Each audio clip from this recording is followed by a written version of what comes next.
Hello दोस्तों, देखिए आज हम बात करेंगे आपके मिल्क प्रोसेसिंग का जो आपका पेपर हुआ था फिफ्थ सेमेस्टर का 7 तारीख को, उसके बारे में आज हम बात करेंगे। उसका पेपर हम आपको सॉल्व करवाएंगे।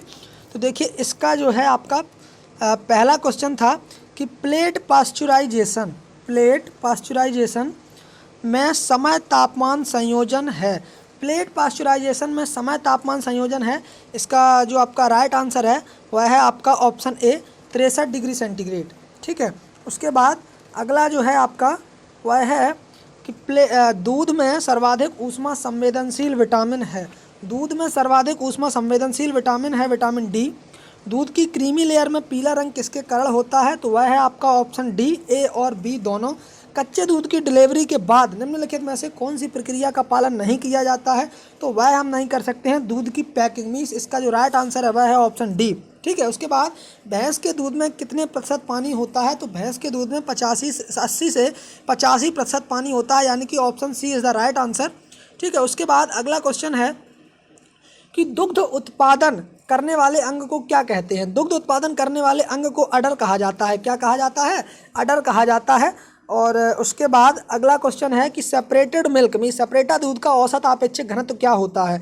तो सेपरेटा दूध का औसत आपेक्षिक घनत्व 1.07 से 1.039 तक होता है। उसके बाद पीएफए नियमों के अनुसार छेना में से अधिक नहीं होना चाहिए। तो पीएफए नियमों के अनुसार छेना में 70% से अधिक नमी नहीं होनी चाहिए। दूध पर ऊष्मा उपचार का उद्देश्य है। तो दूध पर ऊष्मा उपचार का उद्देश्य है रोगजनक सूक्ष्म जीवों को मारना, यानी कि option C is the right answer. उसके बाद अगला क्वेश्चन है निम्न में से किसमें 65 से 85% दूध वसा होता है?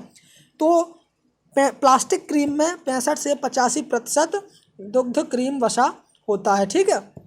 उसके बाद ब्याने के बाद गाय जो पहला दूध देती है उसे क्या कहते हैं? तो ब्याने के बाद गाय जो पहला दूध देती है उसे हम खीस कहते हैं, यानी कि इसका जो राइट आंसर है वह है option B is the right answer. उसके बाद अगला क्वेश्चन है किस भोजन का ऊर्जामान पद में मापा जाता है? तो भोजन का ऊर्जामान पद में मापा जाता है कैलोरी के रूप में। ठीक है।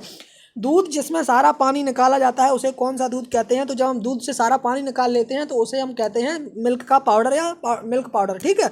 यानी कि दूध का चूर्ण। इसलिए इसका जो राइट आंसर है वह है option C is the right answer.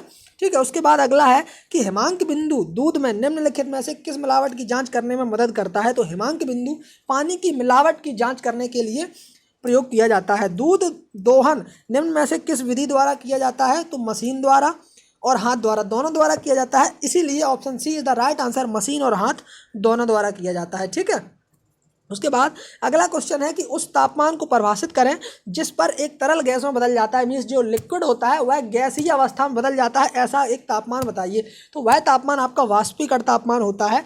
ठीक है। उसके बाद यानी कि option C is the right answer. उसके बाद अगला है कि 25 डिग्री सेंटीग्रेड पर सामान्य दूध का पीएच होता है। तो 25 डिग्री सेंटीग्रेड पर सामान्य दूध का पीएच होता है 6.6। ठीक है। उसके बाद दुग्ध उपकरणों को वसा हटाने के लिए प्रयोग किया जाता है। तो दुग्ध उपकरणों से वसा हटाने के लिए गर्म पानी में अम्ल क्लीनर या फिर गर्म पानी में क्षारीय क्लीनर का प्रयोग, इन दो में से कोई एक हो सकता है। इसका हमें सही आंसर नहीं पता है। यदि आप में से किसी को पता है तो प्लीज़ कमेंट सेक्शन में अवश्य बताएं। मक्खन को स्वादिष्ट बनाने वाला यौगिक होता है डाई एसीटाइल। ताजे दूध में लैक्टिक एसिड की मात्रा 0.15% होती है। इसलिए option B is the right answer, 0.15%। ठीक है। उसके बाद अगला क्वेश्चन है कि पनीर है। पनीर एक जमा हुआ दूध उत्पाद होता है। जमा हुआ का मतलब कोagulated। ठीक है। कोagulated होता है, गाय के दूध की नसों में होता है। गाय के दूध की नसों में खून बहता है या रक्त बहता है। ठीक है। और भैंस का दूध निम्नलिखित खनिजों का समृद्ध सुलभ स्रोत है। तो वह है आपका कैल्शियम और फास्फोरस। ठीक है। यानी कि option D is the right answer, calcium एवं फास्फोरस। टोंड दूध में वसा रहित ठोस पदार्थ की मात्रा होती है। तो टोंड दूध में वसा रहित ठोस पदार्थ की मात्रा 8.5% मीन्स 8.5% होती है। स्ट्रिप कप का उपयोग किया जाता है। स्ट्रिप कप का उपयोग दूध दोहन से पहले, means option A is the right answer, दूध दोहन से पहले किया जाता है। उसके बाद अगला क्वेश्चन है कि methylene blue reduction test MBRT किसकी दक्षता जानने के लिए अपजित किया जाता है? तो जो मैथिलीन ब्लू रिडक्शन टेस्ट है वह पास्चुराइज्ड मिल्क की दक्षता जानने के लिए प्रयोग किया जाता है। उसके बाद किसके परीक्षण के लिए गर्बर विधि का प्रयोग किया जाता है? तो वसा के परीक्षण के लिए गर्बर विधि का प्रयोग किया जाता है। और प्रोटीन की परीक्षण के लिए हम जो है जेल्डाल विधि का प्रयोग करते हैं। उसके बाद आता है लैक्टोज पर ऊष्मा उपचार का प्रभाव 100 डिग्री सेंटीग्रेड। इसका जो है आपको सही आंसर हम नहीं बता पा रहे हैं, तो प्लीज़ यदि किसी को पता हो तो कमेंट सेक्शन में अवश्य बताएं, ठीक है।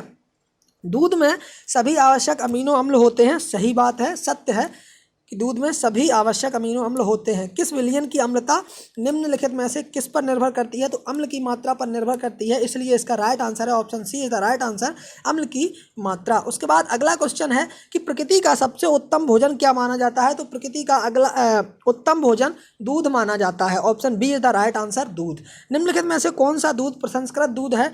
तो स्किम दूध, टोन्ड दूध और होमोजेनाइज्ड दूध, तीनों ये आपके यानी कि option D is the right answer. ऊपर के सभी ऑप्शन आपके सही हैं। UHT उपचार में प्रयुक्त तापमान होता है तो 145 डिग्री सेंटीग्रेड होता है अल्ट्रा हाई टेम्परेचर में, ठीक है।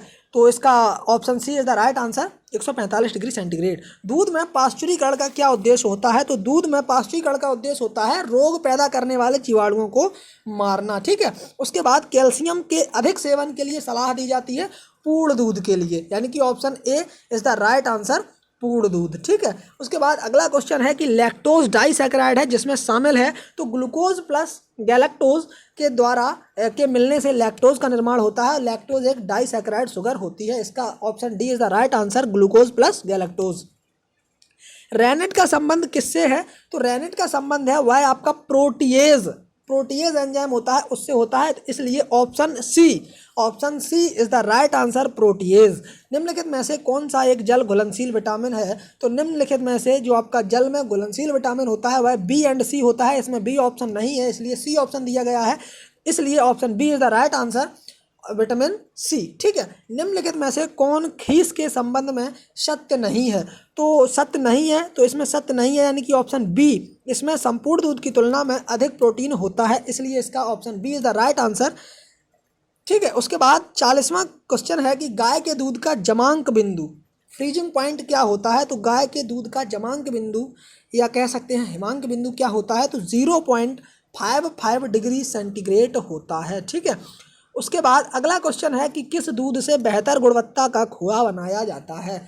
तो भैंस के दूध से बेहतर गुणवत्ता का खोया बनाया जाता है। उसके बाद अगला क्वेश्चन है कि दूध में प्रोटीन किस रूप में पाया जाता है? तो दूध में प्रोटीन कोलॉइडल अवस्था में पाया जाता है। डबल टोन्ड दूध में वसा की मात्रा पाई जाती है, तो डबल टोन्ड दूध में वसा की मात्रा 1.5% पाई जाती है। पनीर में नमी मात्रा निम्न में से कम नहीं होनी चाहिए, तो पनीर में नमी की मात्रा 70% से कम नहीं होनी चाहिए। दूध दोहन का सबसे अच्छा तरीका है पूर्ण हस्त विधि, option B is the right answer, पूर्ण हस्त विधि। राष्ट्रीय डेयरी अनुसंधान संस्थान कहाँ पर स्थित है? तो राष्ट्रीय डेयरी अनुसंधान संस्थान करनाल हरियाणा में स्थित है, इसलिए इसका option A is the right answer, Karnal Haryana. उसके बाद अगला क्वेश्चन है कि व्हे के निर्माण में उपोत्पाद यानी कि बाई प्रोडक्ट होता है व्हे किसका? तो पनीर का बाई प्रोडक्ट होता है व्हे। उसके बाद निम्नलिखित में से कौन सा खाद्य पदार्थ डेयरी खाद्य समूह में शामिल नहीं है? तो जो मीट होता है वह डेयरी खाद्य पदार्थ में शामिल नहीं होता है, पर दूध, पनीर और क्रीम ये सभी डेयरी खाद्य पदार्थ हैं, लेकिन मीट जो होता है वह आपका डेयरी खाद्य पदार्थ नहीं है, इसलिए option C is the right answer, meat. Cream की चिपचिपाहट किसके द्वारा बढ़ाई जाती है? तो क्रीम की चिपचिपाहट, इसमें जो है थोड़ा सा कन्फ्यूज़न है, समांगीकरण द्वारा या फिर वसा की प्रतिशत मात्रा कम करके, इन दो में से कोई एक होगा। यदि किसी को इसका सही आंसर पता है तो प्लीज़ कमेंट सेक्शन में अवश्य बताएं, ठीक है। लैक्टिक स्टार्टर के विकास के लिए अनुकूलतम तापमान होता है, तो लैक्टिक स्टार्टर के विकास के लिए अनुकूलतम तापमान 27 से 32 डिग्री सेंटीग्रेड होना चाहिए। ऑपरेशन फ्लड किससे संबंधित है? तो ऑपरेशन फ्लड जो संबंधित है वह दूध से संबंधित है। किससे? दूध से संबंधित है। ग्रेड ए दूध की गुणवत्ता की जांच कौन करता है? तो ग्रेड ए दूध की गुणवत्ता की जांच करता है स्वास्थ्य प्राधिकरण की जिम्मेदारी होती है। किसकी? स्वास्थ्य प्राधिकरण, हेल्थ अथॉरिटी की, ठीक है, यानी कि option D is the right answer. सहकारिता का सबसे सफल उदाहरण है, तो सहकारिता का सबसे सफल उदाहरण है Anand, option A is the right answer, Anand. श्वेत क्रांति का संबंध है दूध से, option B is the right answer, दूध। एलटी पाश्चराइजेशन के लिए तापमान होना चाहिए 61 से 63 डिग्री सेंटीग्रेड, यानी कि option A is the right answer, 61 से 63 डिग्री सेंटीग्रेड होना चाहिए। दूध में किस तत्व की कमी होती है? तो दूध में आयरन तत्व की कमी होती है। उसके बाद अगला क्वेश्चन है कि गाय के दूध का पीला रंग किसकी उपस्थिति के कारण होता है? तो गाय के दूध का पीला रंग कैरोटीन की उपस्थिति के कारण होता है। 21 डिग्री सेंटीग्रेड पर दूध वसा का अपेक्षित घनत्व क्या होता है, तो 0.93 होता है। दूध में प्रमुख प्रोटीन कौन सी होती है, तो दूध में केसिन प्रोटीन पाई जाती है, option B is the right answer. भैंस के दूध में पानी कितने प्रतिशत होता है, तो भैंस के दूध में 80 से 85% पानी होता है। ठीक है, तो ये जो है आपका पूरा पेपर सॉल्व हो गया है। जो हमने आपको 2 से 3 क्वेश्चनों के आंसर नहीं बता पाए उसके लिए थोड़ा सा आप देख लेना, और यदि कमेंट सेक्शन में यदि किसी को पता है तो प्लीज़ कमेंट सेक्शन में अवश्य बताएं। यदि अभी तक आपने हमारे टेलीग्राम यूट्यूब चैनल को सब्सक्राइब नहीं किया है तो प्लीज़ सब्सक्राइब कर लें। चैनल का नाम है स्टडी विथ टैलेंटेड बॉय। आपको एग्रीकल्चर से रिलेटेड सभी प्रकार की जानकारी लगातार मिलती रहेगी। आपसे आगे मिलेंगे अगले वीडियो में, तब तक के लिए जय हिंद, जय भारत, धन्यवाद।